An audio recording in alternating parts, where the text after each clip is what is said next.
Halo semuanya, ketemu lagi dengan saya Wasis OKB, Otak Kata Bicara. Apa kabar kamu semuanya?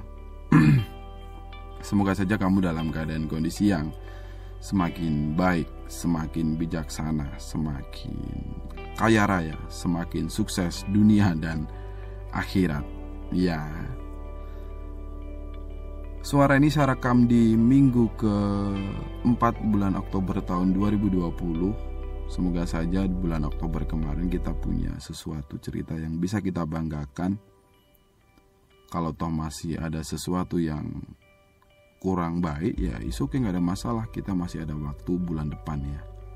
Kalau masih di umur panjang, semoga saja kita diberi umur panjang oleh Tuhan kita masing-masing. Gitu ya. Jangan pernah patah semangat untuk menjadi pribadi yang semakin baik. Karena pada prinsipnya orang yang baik itu pasti bijaksana, pasti kok. Gak ada ceritanya orang yang baik tidak bijaksana, pasti bijaksana. Orang yang banyak ngomong gak bijaksana, itu pasti. Seperti saya ini banyak ngomong, jadi gak bijaksana. Kadang pengetahuan kita itu tidak membuat kita ini menjadi bijaksana, betul. Kita sering kok ketemu orang yang ketika ditanya A dia bisa jawab, ditanya B dia bisa jawab, ditanya C dia bisa jawab, sampai kita tanya Z pun bisa jawab. Ternyata pengetahuan itu tidak membuat orang ini menjadi bijaksana, betul. Malah justru orang biasa-biasa saja, tidak terlalu banyak pengetahuan, orangnya cukup bijaksana dalam hal apapun. Dalam hal menentukan hidupnya, dalam hal dia memilih sesuatu cukup bijaksana. Saya sering ketemu orang-orang yang seperti itu. Kadang kita sebagai anak muda yang merasa paling pinter, merasa paling paling keren, paling dapat informasi yang cukup banyak dari internet. Karena kita anak muda sekarang untuk dapat sesuatu itu kan gampang ya, untuk dapat informasi kan gampang, cara cepat untuk kaya. Jadi kalau kita ketik di Google semuanya caranya keluar gitu kan, cara cepat untuk dapat gebetan semuanya pasti keluar. Karena akses kita ini sudah banyak dan kita gampang mencari informasi, kadang kita melihat orang itu hanya sebatas itu kan kamu, bukan saya gitu kan. Kita sering gak sih seperti itu? Ketika kita melihat orang yang lebih tua gitu kan, alah ini bapak ilmunya kuno. Enggak teman-teman, orang-orang yang sudah tua yang secara pengalaman dia pasti cukup banyak dalam hidupnya dia. Jadi kita harus mencari ilmu dari mereka dari beliau-beliau ini, bagaimana dia menghadapi hidup ini. Kalau hitungan dosa dan pahala, orang yang lebih tua pasti akan lebih banyak dosanya dibanding kita, betul kan? Karena dia lebih tua, ngomong pahala dia juga pasti lebih banyak dibanding kita, karena kita ini masih muda gitu. Jadi biasakan ketika kita melihat sesuatu itu jangan melihat dari casingnya, kira-kira seperti itu.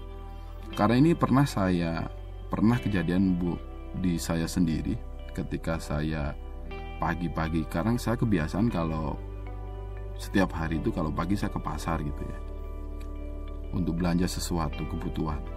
Jadi kalau saya ke pasar itu saya selalu lihat ibu yang berjilbab, badannya agak gemuk. Pagi jam berapapun kalau saya datang ke pasar pasti saya ketemu orang itu. Kemudian kalau saya siang datang ke pasar, saya juga ketemu si ibu itu. Malam pun ketika saya datang ke pasar, nggak lebih dari jam 9 malam pokoknya ya, si ibu itu masih tetap ada di situ. Gila nggak? Saya sering ketemu ibu itu. Sebenarnya saya pengen tanya, ini ibu apa nggak capek gitu ya. Tapi sebelum saya tanya itu, pikiran saya itu aneh. Ini ibu anaknya kemana? Ini anaknya nggak kasihan apa ya?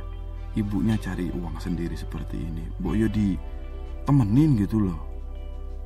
Jadi saya sering berpikir seperti itu. Mungkin teman-teman pernah gak ketemu orang tua lagi jalan bawa barang gitu kan, ini bapak kasihan ya, anaknya kemana ya? Kalau saya jadi anaknya pasti saya bantu. Belum tentu loh teman-teman, kalau kita jadi anaknya beliau kita mau bantu, belum tentu. Dan bisa jadi si orang tua yang jualan itu belum tentu mau dibantu sama anaknya. Bener. Ketika itu saya memberanikan diri tanya sama si ibu itu, ibu ini nggak capek, anaknya kemana, nggak bantu gitu. oh anak saya ini semuanya sudah punya keluarga mas gitu, dia sudah punya urusan lain, dia harus ngurusin anaknya, dia harus ngurusin suaminya. Saya masih punya 2 anak yang masih kuliah gitu. Loh suaminya mana bu? Wah suami saya sudah meninggal 3 tahun yang lalu. Jadi si ibu ini sudah jualan daging potong itu sudah 3 tahun sendirian, dan dia menghidupi dirinya sendiri, dan dia juga membiayai anak 2 yang terakhir itu untuk kuliah, dan anaknya yang terakhir ini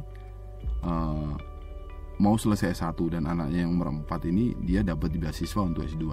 Keren, saya cukup keren. Kemudian saya tanya, ibu nggak capek bu? Waduh, gimana ya mas ya? Kalau jualannya gini kan dapat uang, jadi kalau dapat uang itu senang. Jadi saya jualan itu senang gitu.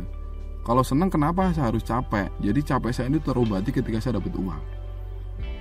Alasannya cukup sederhana, sangat sederhana. Kadang kita membuat sesuatu alasan untuk mencapai sesuatu atau untuk bekerja. Kita ini mencari alasan itu terlalu keren gitu ya. Saya memutuskan untuk mendapatkan ini agar orang sama saya seperti ini. Saya bisa mencapai sesuatu agar orang melihat saya seperti ini. Si ibu ini cukup sederhana untuk memutuskan sesuatu, alasannya cukup sederhana. Kadang kita sebagai anak muda ini terlalu terlalu pintar mungkin ya. Karena terlalu pintar, terlalu banyak cara, terlalu banyak alasan, akhirnya kita tidak melakukan apa-apa. Kadang kita membuat keputusan itu, orang lain selalu berkomentar mau keputusan kita apa. Kadang juga kita membuat keputusan itu setelah kita buat hari ini, berangsur-angsur semakin hari berjalan, kita berpikir ulang, bener gak sih apa yang saya putuskan? Pernah gak teman-teman untuk berpikir seperti itu? Jangan-jangan yang saya putuskan kemarin salah. Saya pun pernah di posisi seperti itu ketika saya memutuskan untuk berhenti bekerja di suatu perusahaan yang munafik.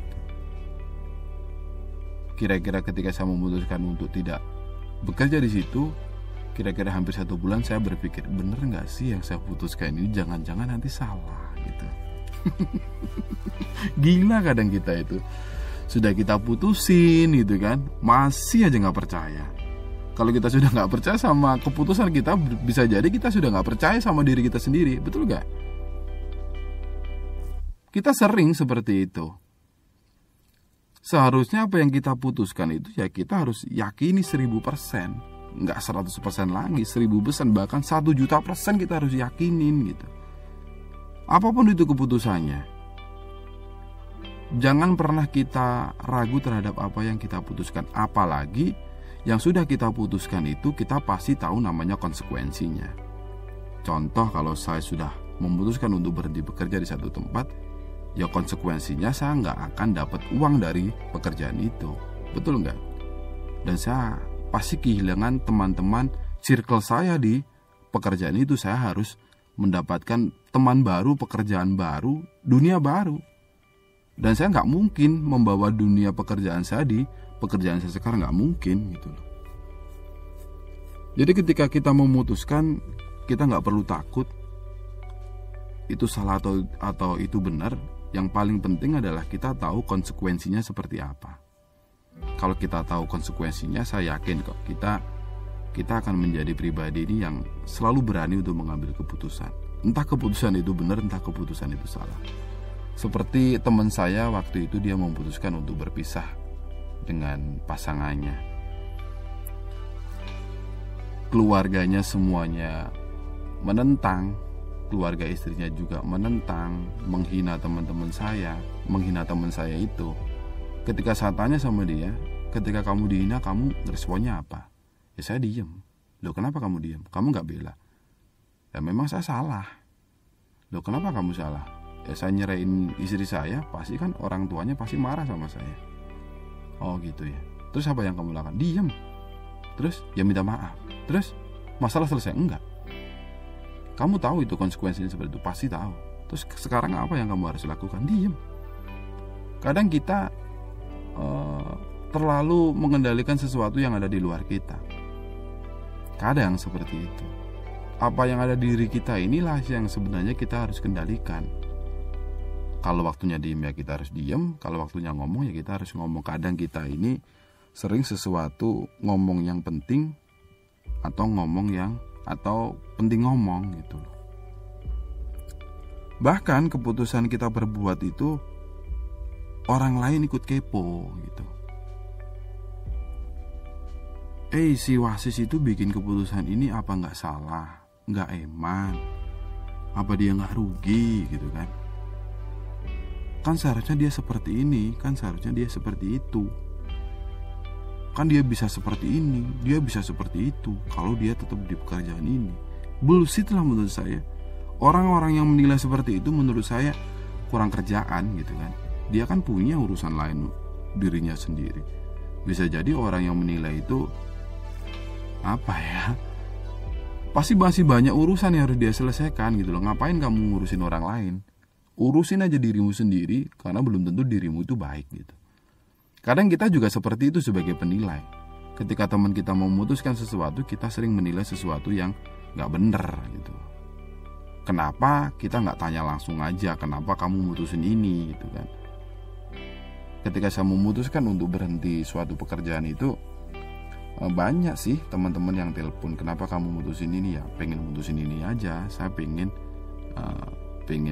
suatu hal yang baru, sesuatu hal yang menjadi passion saya gitu, yang menjadi hobi saya, yang siapa tahu bisa menghasilkan uang gitu kan. Dan puji syukur hari ini bisa menghasilkan sesuatu yang walaupun belum banyak sih, tapi saya yakin apa yang menjadi keputusan saya ini menjadi masa depan saya yang luar biasa. Jadi saran saya kepada kamu semuanya yang sekarang mendengarkan suara saya, apapun yang kita putuskan, apapun yang kita ambil dalam kehidupan ini, jangan pernah ragu ya. Yakini saja apa yang kamu putuskan ini sesuatu yang paling benar untuk saat itu. Yakini betul. Dan kalau sudah keyakinan itu menancap dalam hati kita, dalam pikiran kita, saya yakin kok ada perubahan besar dalam hidup kita. Kalau toh orang lain mencemooh atau kepo terhadap keputusan kita, ya biarin gitu. Biarin, anggap aja anjing menggonggong gitu kan. Ya namanya anjing ya pasti gonggong. Betul gak? Jangan pernah bergeming teman-teman. Masa depanmu pada dasarnya adalah dirimu sendiri yang membuat sukses, bukan orang lain, bukan lingkungan. Nahkoda yang kuat, nahkoda yang hebat pasti diciptakan dari gelombang yang hebat. Sekian dari saya, terima kasih.